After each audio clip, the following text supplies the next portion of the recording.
The Korean bow is a water buffalo horn-based composite reflex bow, standardized about 1900 CE from the variety of such weapons in earlier use. Due to its long use by Koreans, it is also known as Guk Gung. The Korean bow utilizes a thumb draw, and therefore employing the use of a thumb ring is quite common. The Korean thumb ring is somewhat different from the Manchu, Mongol, or the Turkish thumb ring, as it comes in two styles, male and female. Male thumb rings are shaped with a small protrusion that sticks out that the bowstring hooks behind, while the female thumb ring simply covers the front joint of the thumb as protection from getting blisters. Also, the arrow is laid on the right side of the bow, unlike the Western bow, where the arrow is laid on the left side of the bow.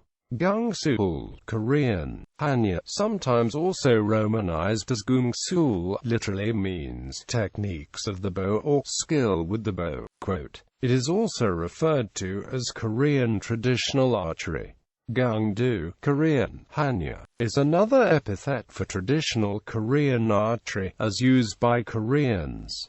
History of military origin and usage. A reflex bow had been the most important weapon in Korean wars with Chinese dynasties and nomadic peoples, are recorded from the 1st century BC. Legend says the first king and founder of the Goguryeo, Gojumong, was a master of archery, able to catch 5 flies with 1 arrow. Bakhaiyagjios, the first king of the Silla, was also said to be a skilled archer. The ancient Chinese gave the people of the northeast, Siberia, Manchuria, and the Korean peninsula the name of Dongyi, the latter character being a combination of the two characters for large and bow. However, the word was first used in Chinese history referring to the people south of Yellow River over 5,000 years ago. Later, when Yi people joined the tribes of Huaxia, Chinese meant outsider or exterminate. By that time, Dongyi refers to Manchurian linguistic tribes in Manchuria, the Korean peninsula, Korean and Japanese as in outsiders from the east. Yi Seonggi, the founding king of Joseon, was known to have been a master archer. In a battle against Japanese pirates, Seonggi, assisted by Yi Bangsil, killed the young samurai commander Ajabaldo with 2 successive arrows, 1 arrow knocking out his helmet, with the second arrow entering his mouth. In his letter to General Choi Young, Seonggi lists as one of 5 reasons not to invade Ming China as during the monsoon season, glue holding together the composite bow weakens,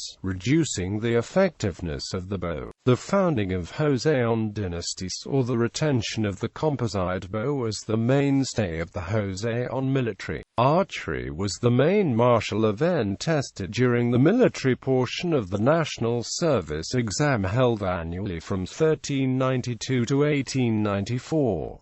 Under Joseon, archery reached its zenith, resulting in the invention of Pyeongchun, which saw great service against the Japanese in 1592 and against the Manchus in early 1600s. Until the Imjin Wars, archery was the main long-range weapon system. During those wars, the tactical superiority of the matchlock arquebus became apparent. Despite its slow rate of fire and susceptibility to wet weather, however, it was the Gakgung, referred to as the half-bow by the Japanese, that halted the Japanese at the Battle of Haramju as well as at the Battle of Ulsan. Although Joseon adopted the arquebus during the Imjin War, the Gakgung retained its position of importance in the military until the reforms of 1894.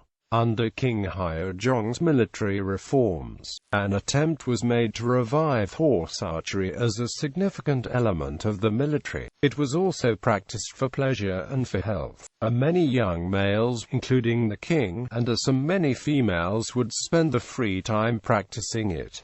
transitioned to recreational sport. In 1899, the visiting Prince Heinrich of Prussia expressed his astonishment to Emperor Gakgung at a traditional archery demonstration. The prince, hailing from a militarized Prussian culture, sought out demonstrations of Korean martial arts, and archery was the most impressive among the arts demonstrated. He was familiar with Turkish and Hungarian archery of Europe, which were similar to Korean archery. Prince Heinrich suggested making the art into a national sport. The emperor, convinced by the prince, decreed, "Let people enjoy archery to develop the physical strength," and established an archery club. In the subsequent standardization of Korean archery, the nature of the bow and the arrow was standardized, as was the range of the targets. Korean traditional archery now uses one specific type of composite bow, bamboo arrows, and a standard target at a standard distance of 120 bow. Korean archery as a sport developed under the Japanese occupation, its textbook, Jose on Guk-Do, being published in 1920. Construction and competition. The Gakgung is a highly reflexed version of the classic Eurasian composite bow. The core is bamboo with sinew back to prevent the bow breaking and to add a pulling strength to the limbs, with oak at the handle. On the belly is water buffalo horn, which significantly increases the power by pushing the limbs.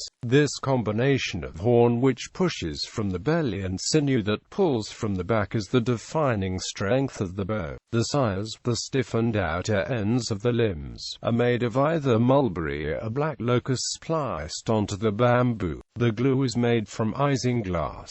Over the sinew backing is a special birch bark that is imported from northeast China. It is soaked in seawater. It is applied to the back using diluted rubber cement. No sights or other modern attachments are used. The draw weights vary, but most are above 20 kilograms. The cost for this type of bow is in the $800 range. For a similar modern version made of laminated fiberglass, the cost is $200 minus $300. For most competitions, either bow may be used, with carbon fiber arrows, but for national competitions, only the composite bow and bamboo arrows may be used. Korean archers have also been very successful in Olympic and other competitions with more modern types of bow. The Sukgung, a kind of crossbow, and the Gakgung are a small but very powerful bow. A Sukgung can shoot up to 400 meters, while a Gakgung can shoot up to 350 meters.